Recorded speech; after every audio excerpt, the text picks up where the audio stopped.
નમસ્કાર વિદ્યાર્થી મિત્રો, આજે આપણે રાજકીય પક્ષોના કાર્યોની સમજૂતી મેળવીશું. બોર્ડ પરીક્ષા માટે આ પ્રશ્ન મહત્વનો છે. આપણે જોયું તેમ આધુનિક લોકશાહી પક્ષ પ્રથા પર આધારિત છે. પક્ષો લોકો અને સરકારી તંત્ર વચ્ચે મહત્વની કડીની ભૂમિકા ભજવે છે. રાજકીય પક્ષો નીચે મુજબના કાર્યો કરે છે. 1. લોકોને સંગઠિત કરવાનું કાર્ય કરે છે. રાજકીય પક્ષોનું પ્રથમ કાર્ય રાજ્યમાં રહેતા ભિન્ન ભિન્ન વિચારસરણી ધરાવતા લોકોમાંથી સમાન વિચારો ધરાવતા લોકોને સંગઠિત કરવાનું છે. રાજકીય પક્ષો લોકોની ઈચ્છાને ચોક્કસ અને સ્પષ્ટ રૂપ આપીને તેને વ્યક્ત કરવાનું કાર્ય કરે છે. 2. લોકમત ઘડવાનું કાર્ય કરે છે. દરેક રાજકીય પક્ષનું મુખ્ય ધ્યેય સત્તા પ્રાપ્ત કરવાનું હોય છે. આ માટે બહુમતી મતદારોને ટેકો મેળવવો અનિવાર્ય બની જાય છે. પરિણામે દરેક પક્ષ લોકમતને થડવાનું અને તેને પોતાની તરફ વાળવાનું કાર્ય કરે છે. 3. મતદારોને રાજકીય શિક્ષણ પૂરું પાડે છે. રાજકીય પક્ષો મતદારોને પોતાની નીતિ સમજાવે છે. પોતાના ઉમેદવાર તથા કાર્યક્રમ માટે વિવિધ રીતે પ્રચાર કરે છે. રાજકીય પક્ષો મતદારોને વિવિધ પ્રવૃત્તિઓ દ્વારા જાગૃત કરે છે.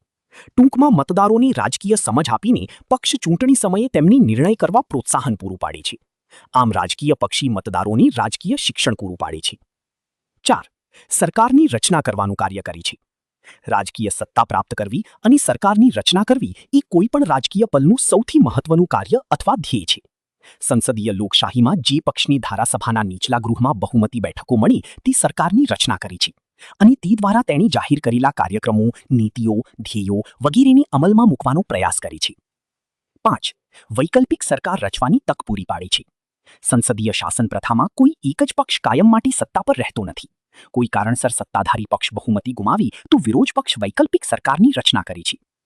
6. વિરોધ પક્ષ તરીકેની કામગીરી બજાવે છે. વિરોધ પક્ષનું કાર્ય સરકાર પર અંકુશ રાખવાનું હોય છે. જે પક્ષ સામાન્ય ચૂંટણીમાં બહુમતી મેળવી તે સરકાર રચી છે અને બાકીના પદો વિરોધ પક્ષની કામગીરી બજાવે છે.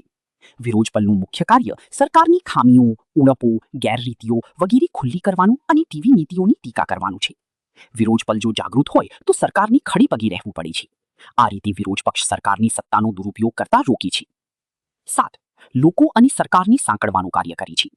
રાજકીય પક્ષો લોકો અને સરકાર વચ્ચે કડી બનવાની કામગીરી બજાવે છે. રાજકીય પક્ષોની હાજરી અને કામગીરી લોકોને સરકારના સંપર્કમાં રાખે છે. સત્તાધારી પક્ષ લોકોને પોતાના કાર્યોથી માહિતગાર રાખે છે તેમજ વિપક્ષ લોકોની સરકારનો ગેરવહીવટ, ગેરરીતિઓ તથા નબળાઈઓની ટીકાઓ કરીને તેમને માહિતગાર કરે છે.